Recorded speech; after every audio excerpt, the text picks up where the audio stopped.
Assalamualaikum warahmatullahi wabarakatuh. Halo, perkenalkan nama saya Windy Wiyanti dari program studi Manajemen Pendidikan Islam. Di sini saya akan praktekkan bagaimana menjadi konselor. Konselor itu apa sih, Kak? Konselor sendiri adalah tenaga profesional yang memberikan bimbingan psikologis dan bantuan untuk individu atau kelompok untuk memahami, mengenali, dan menyelesaikan masalah yang dihadapi. Tugas utama konselor adalah mendengarkan secara empati, memberikan arahan, dan mendampingi klien untuk mencari solusi baik dalam masalah pribadi, sosial, karir, maupun kesehatan mental. Penasaran gimana prakteknya? Yuk tonton sampai habis. Jangan lupa follow, like, komen, dan subscribe ya. Enjoy watching!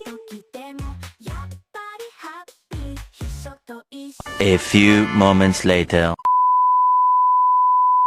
Assalamualaikum. Waalaikumsalam. Halo Kak. Halo. Silakan duduk.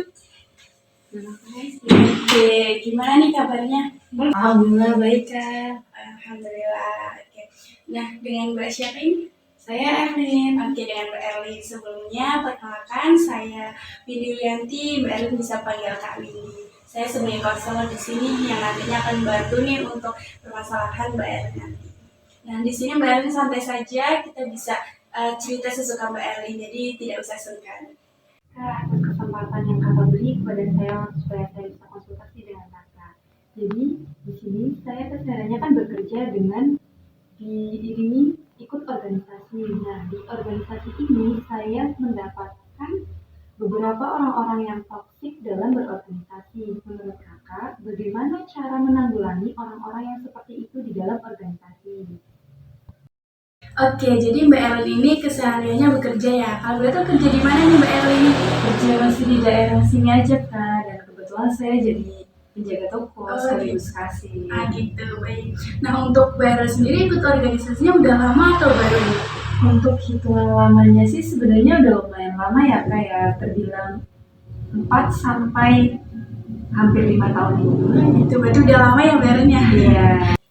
Oke, jadi kan Mbak Erlin ini sudah lama ikut organisasi dan pasti Mbak Erlin banyak nih menemui banyak orang dan juga bagaimana karakteristik orang gitu. Nah, di dalam organisasi sendiri kan itu pasti ada yang sifatnya berbeda-beda gitu ya. Ya memang ada yang ceria, ada juga yang introvert seperti itu.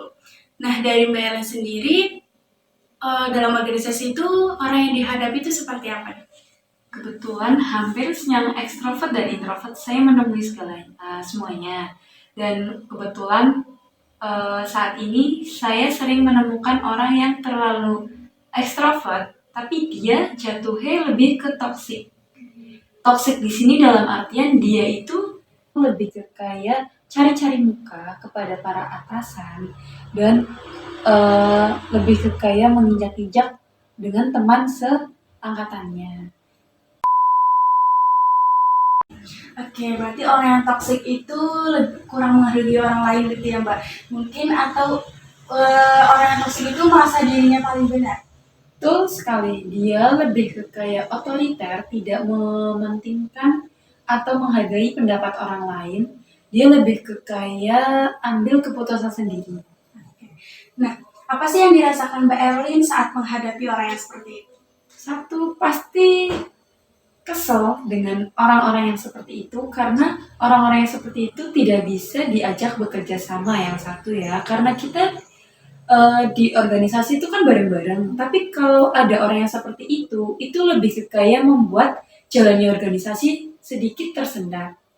Oke, berarti itu untuk pengaruh ke organisasi juga ya, dan Iya. juga pengaruh ke individu. Oke, nah kalau dari Mbak Erlin sendiri ataupun teman-teman Mbak Erlin, apa sih yang biasanya dilakukan untuk menghadapi orang yang seperti itu? Satu, mungkin kayak dari kita sendiri, kita akan memberi waktu dan ruang kepada dia untuk introspeksi diri dulu. Apa yang sebenarnya dia lakukan itu tidak bisa diterima oleh teman-teman sekitar. Dan kemudian dengan cara itu tidak bisa diterima, maka jalan satu-satunya kita ambil ke jalan tengah, yaitu kita cari orang ketiga supaya bisa kita meditasi dengan orang tersebut. Oke, karena kan dari semua orang juga berbeda-beda karakteristiknya ya, apalagi dalam organisasi yang memang bukan satu dua orang tapi banyak orang. Nah, apa sih menurut Mbak Erlin ini ataupun pernah diskusi dengan temannya Mbak Erlin, apa sih kira-kira penyebab mereka itu toksik?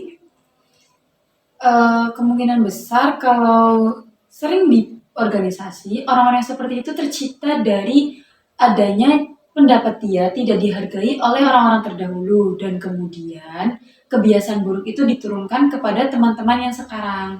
Itu yang sering banget terjadi di dalam organisasi yang sekarang seperti itu.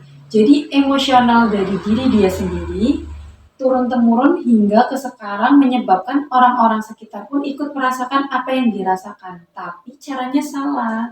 Berarti ibaratnya kayak dia itu balas dendam gitu ya. Ya, bisa Dan dikatakan begitu. apakah orang yang toksik itu terpengaruh oleh lingkungan sekitar, baik itu dari lingkungan keluarga, lingkungan masyarakatnya? Bisa jadi iya. Kalau kita ngomongin tentang lingkup organisasi, kemungkinan besar sifat-sifat beliau yang seperti ini tercipta dari orang-orang di dalam organisasi tersebut juga. Nah, kalau menurut Mbak Erin sendiri nih, apa sih yang harus dilakukan agar orang itu berubah gitu? Kalau dari Mbak Erin sendiri. Kalau menurut saya, untuk merubah orang-orang yang seperti itu, satu, diperlukan kesadaran diri dulu ya. Karena kalau kesadaran diri saja dia tidak punya, otomatis dia tidak punya untuk privilege lebih lagi untuk berubah. Yang kedua, jika dengan cara membuat dia sadar diri tidak berubah, kita memerlukan orang ketiga seperti kayak di organisasi itu kan pasti ada petinggi ya, dan kita sebut dengan nama Banom. Dan pasti kita minta tolong Banom untuk menyelesaikan masalah tersebut. Jika dengan cara itu sama saja tidak bisa berubah, jalan satu-satunya mungkin beliau dikeluarkan dari organisasi itu. Daripada kita mempertahankan orang yang seperti itu, malah membubarkan banyak orang, lebih baik kita mengeluarkan satu orang tapi kita menyelamatkan berbanyak orang. Begitu sih menurut saya. Oke, berarti intinya jangan sampai orang itu mempengaruhi orang lain, apalagi ketika ada anggota baru gitu ya. Iya, betul sekali. Tadi kan kakak tanya menurut saya bagaimana cara menanggulangi orang yang seperti itu. Ya, saya ingin menanyakan kembali bagaimana menurut pandangan konselor untuk menanggulangi atau mengatasi orang-orang yang seperti itu di dalam organisasi, baik itu orang yang toksik ataupun orang yang otoriter.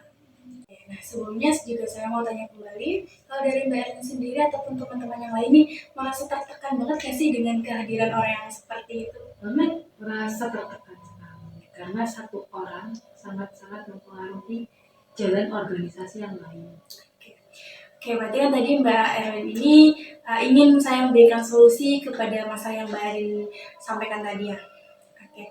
Nah, untuk solusi yang pertama itu ada pengendalian diri. Jadi setiap orang kan punya sifat yang berbeda-beda dan setiap orang juga punya karakteristik yang berbeda. Nah, Mbak Erlin sendiri atau teman-teman Mbak Erlin hanya harus fokus kepada diri sendiri dulu, karena kita tidak bisa merubah sifat orang lain gitu. Nah, jadi yang pertama fokus pada apa yang bisa Mbak Erlin kendalikan. Jangan fokus dengan apa yang Mbak Erlin tidak bisa kendalikan. Contohnya, kalau merubah sifat orang lain itu kan tidak bisa nih ataupun sulit gitu. Nah, jadi Mbak Erin tinggal fokus saja ketika menghadapi orang tersebut. Misalnya orang tersebut ya terlalu emosi, terlalu sewena-wena.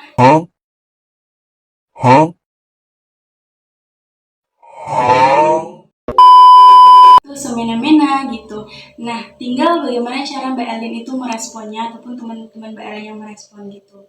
Misalnya kalau orang itu toksik ataupun emosi, Mbak Elin jangan merespon dengan emosi juga ataupun dengan marah-marah, tetapi lebih tenang dan lebih santai.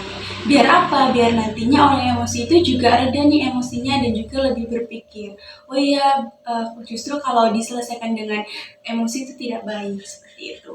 Nah, cara yang kedua itu dengan menjaga jarak. Nah, menjaga jarak ini untuk apa? Untuk kesehatan mental, karena kan manusia itu ya punya kesehatan mental masing-masing gitu ya. Daripada kita capek menghadapi orang lain, ya kan kadang kita juga sudah capek nih menghadapi diri kita sendiri, seperti itu. Itu juga bisa menjaga jarak, tetapi bukan berarti kita menjauhinya.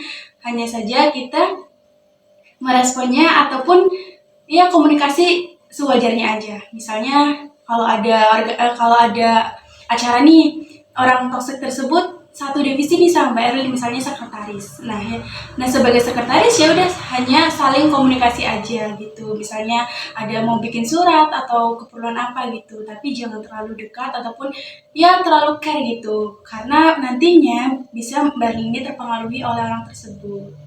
Solusi selanjutnya yaitu fokus pada tujuan organisasi.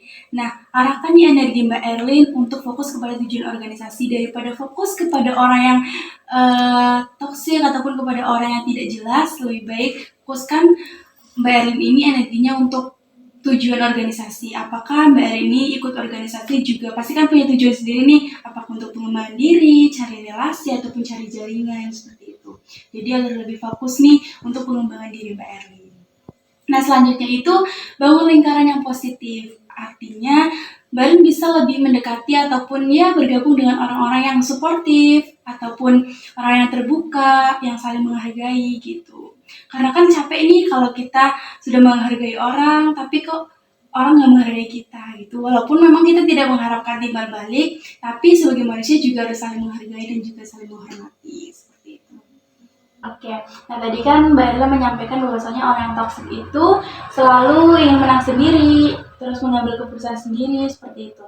Nah Mbak Erla ini bisa menggunakan cara yaitu komunikasi yang baik. Artinya ketika orang itu melakukan tindakan yang nggak baik ataupun perilaku yang kurang mengenakan, bisa dengan sampaikan dengan tegas tetapi tetap sopan. Contohnya, aku paham dengan pendapatmu, tapi kita semua juga ingin didengar agar tujuan organisasi kami bisa berjalan dengan baik seperti itu. Dan yang tadi saya sampaikan juga tidak boleh saling emosi. Nah, cara yang terakhir itu bisa Mbak Erlin ini melakukan refleksi diri ataupun menenangkan diri, istirahat seperti itu, dan melakukan evaluasi. Apakah yang salah itu hanya orang itu ataupun diri kita juga salah gitu, dan pelajaran apa sih yang bisa diambil dari situasi tersebut. Kayak seperti itu Mbak Erlin. Apa ada tanggapan atau ada yang lain? Cukup membantu ya jawabannya. Sekian sih, sepertinya nggak ada tanggapan atau sanggahan lagi dari saya. Oke. Berarti Mbak Erlin sudah cukup paham ya dengan yang saya sampaikan tadi? Sudah cukup. Oke. Dengan solusi yang saya sampaikan tadi, dari awal sampai akhir, kira-kira Mbak Erlin ini bakal menerapkan yang mana nih? Jaga komunikasi yang baik. Oke, Karena satu organisasi itu akan berjalan dengan lancar jika komunikasinya tetap berjalan dengan baik. Oke, hanya itu. Dan refleksi diri lebih tepat ya. Benar dikatakan, mungkin kalau kita fokus kepada masalahnya, kita nggak akan pernah menemukan solusinya. Tapi kalau kita fokus dengan solusi dan jalannya, pasti kita sama-sama akan enak. Oke, karena dari Mbak Erlin masalahnya sudah menemukan solusi, semoga dari Mbak Erlin ini tetap semangat dalam melakukan tujuan organisasi, tetap bisa menghadapi orang-orang seperti itu, dan semoga saja orang seperti itu bisa berkurang dari organisasi tersebut. Oke teman-teman, jadi itu yang saya praktekkan menjadi konselor, dan tadi ada teman saya yang menjadi konselor. Nah, jadi untuk teman-teman yang patah semangat karena ada orang yang toksik dalam organisasi, jangan fokus dengan orang itu, tapi fokus pada tujuan kita dan juga fokus pada tujuan organisasi. Salatnya sudah acuan tadi. Terima kasih dan jumpa lagi.